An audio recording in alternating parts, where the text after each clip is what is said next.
Hello! Bah écoutez, là, il y a ma charmante factrice qui est venue m'apporter des cadeaux. Voilà. Donc, comme je vous avais dit dans les précédentes vidéos, j'avais l'intention d'installer des petites LED sous la moto. Et là, je viens de recevoir les accessoires nécessaires. Donc, j'avais commandé quoi déjà? De mémoire, j'avais commandé un... Ouais, c'est ça, j'avais commandé un interrupteur et des bandes LED. Alors, les bandes LED, quelle tête elles ont? Attendez, je vérifie sur mon contrôle vidéo, parce que ouais, j'ai même un retour caméra maintenant. Alors, ouais, bah ça a l'air... Donc, c'est des bandes LED en silicone, hein, elles ont l'air étanches. De toute façon, bon, je vais les mettre à un endroit où il n'y aura pas vraiment de projection de flotte dessus. Donc j'ai quoi? J'ai un plus, j'ai un moins, j'ai une bande autocollante. Bon, bah c'est nickel. Et c'est en théorie, ils disent du 12 volts. Bon, il faudra quand même que je les teste parce que ça vient de chez nos amis chinois. Donc j'ai une relative confiance en eux sur certains trucs. Quoique non, là, je suis mauvaise langue. Oui, c'est certainement du chinois, mais vendu par un Français. Donc il nous dit quoi? Il nous dit alimentation 12 volts. La masse, le fil noir, le fil rouge sur le plus. Merci. Pensez à placer un interrupteur. Ça, c'est pour ça que j'en ai acheté un.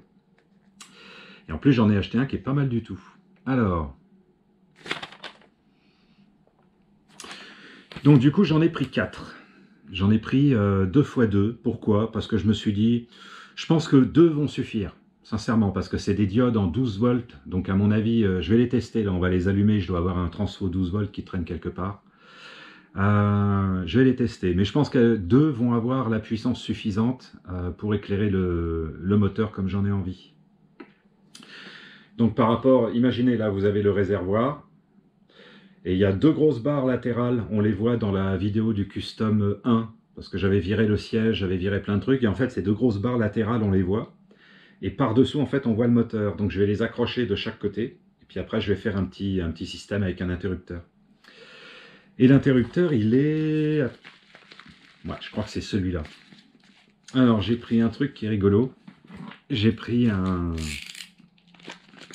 Parce que j'ai vu que sur le côté de la moto, il y avait une petite languette métallique avec un trou dedans.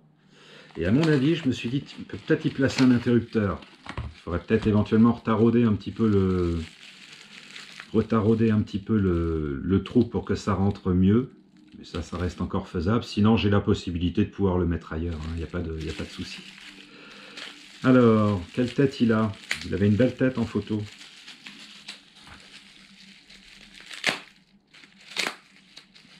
Hop.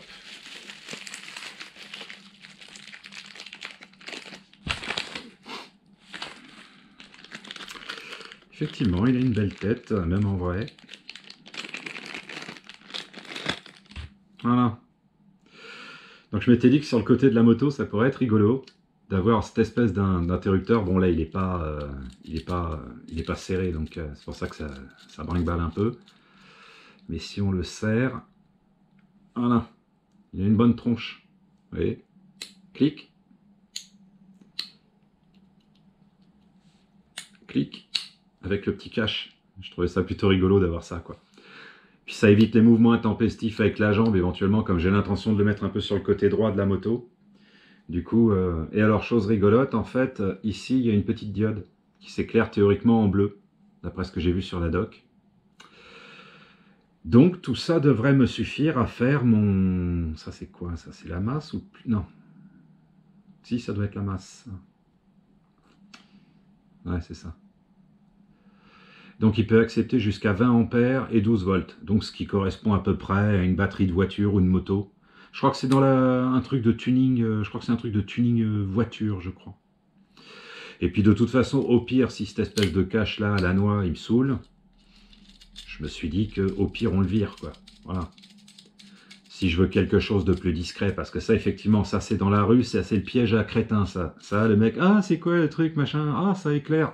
Donc je me suis dit, voilà, soit je mets l'interrupteur sur le côté discretos, soit je le place à la limite sous le réservoir, vous voyez. En fait, il n'y aura que moi qui soupçonnerait en fait que ce truc-là puisse fonctionner.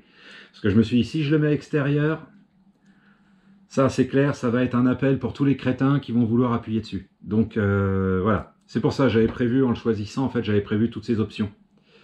Parce que malheureusement, on est dans un monde où on ne peut plus être tranquille, donc il faut prévoir l'option crétin potentiel. Voilà. Donc je me suis dit, au pire, voilà, je le fous sous le réservoir. Bon, ben écoutez, on va tester ces LED, parce que j'aime bien avoir le cœur net avant de faire quelque chose. Puis surtout, voilà, dès que tu commences à découper tes fils, faire les soudures, machin, etc., faut toujours tester les choses après les avoir achetées, en fait. Souvenez-vous le top case, souvenez-vous le câble d'embrayage, tout ça, voilà. Il faut toujours vérifier les choses. Bon, je vais essayer de me trouver un transfo 12 volts et on teste tout ça. A tout de suite. Me revoilà. Bon, j'ai trouvé un transfo 12 volts 2 ampères. Et il disait que les LED, c'était des LED 12 volts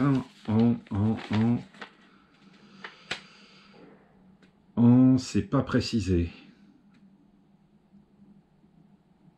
2 ampères, ça devrait le faire. Hein. À mon avis, ça va pas les cramer, quoi.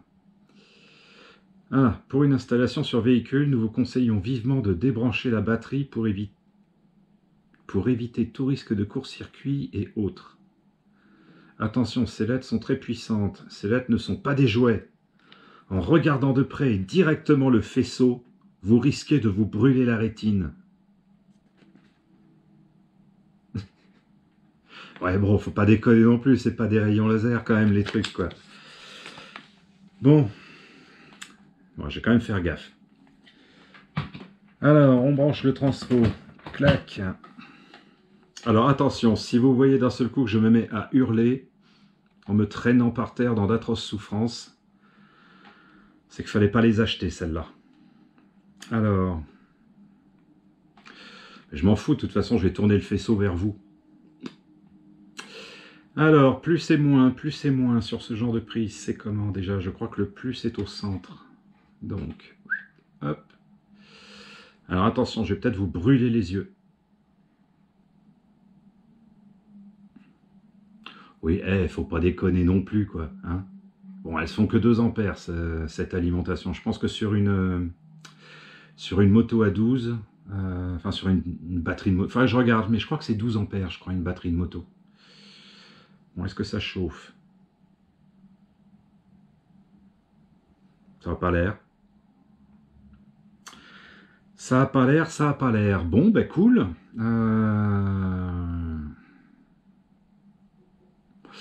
Bon, ben je vais continuer la vidéo pour voir un peu l'installation de tout ça. Pour voir l'installation de tout ça. Parce qu'en fait, il va falloir que je fasse un petit schéma électrique quand même là-dessus. Bon, ça va, hein, c'est pas de la physique quantique, hein, mais voilà, histoire de faire un truc un peu sécurisé, étanche, voilà, donc avec de la gaine thermo, etc., etc. Donc il va falloir que je dépiote la selle de la moto et que je prenne des mesures, en fait, tout simplement. Comme ça, je vais pouvoir faire des soudures propres, protégées avec de la gaine thermo. Et ouais, non, pas de quoi crever la rétine quand même. Hein. Bon, à 2 ampères, je comprends. Mais c'est assez rigolo de voir ce qu'ils ont mis sur la doc, ça me fait rire. Bon, si j'en branche 2, qu'est-ce qui se passe? Est-ce que la première perd beaucoup de puissance? Ça, faut vérifier ça, parce qu'elles vont être branchées en parallèle. Donc, ce qui veut dire que... Attendez, je teste avec 2. Non, a priori, non, elles se répartissent bien le courant. Ouais, avec 2 faisceaux, ça marche. Non. Faudrait que je fasse un petit test cette nuit, en fait. C'est-à-dire que là, je vais aller prendre mes mesures. Et ensuite, je vais commencer mon câblage. J'ai tout ce qu'il faut, en fait. Hein. J'ai le fer à souder, j'ai la gaine thermo, j'ai tout, en fait. Donc, je vais prendre mes mesures. Et puis après, j'irai installer le circuit sur la moto. Il y a un truc qu'il faut que je vérifie, parce que sur certains sites, j'ai lu qu'il ne fallait pas brancher ce genre de conneries directement sur la batterie du fait de l'alternateur. Parce qu'on pouvait avoir des hausses de tension qui pourraient faire claquer les trucs. Il faut que je vérifie cette information, sinon au pire, je me pluggerai sur le phare. Voilà. Il faudrait que je trouve, idéalement, il faudrait que je trouve une sortie 12 volts dans les nombreux faisceaux qui traînent un petit peu sur la moto. J'ai vu qu'il y en avait quelques-uns, donc je vais y aller au voltmètre, histoire de regarder un peu si je peux pas choper un 12 volts quelque part, histoire de me connecter proprement sans éviter de couper des trucs et de foutre des dominos, voilà. Je vais essayer ça. Je vais essayer ça. Bon, bah écoutez, mon petit matériel a l'air de fonctionner. Je présume que l'interrupteur aussi, ou alors il faudrait que j'ai pas de bol.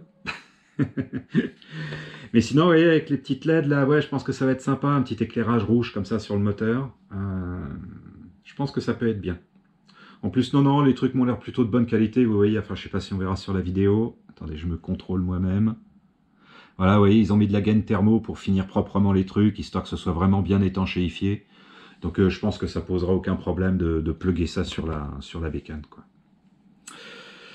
Bon, bah écoutez, on se retrouve pour la suite. Ciao!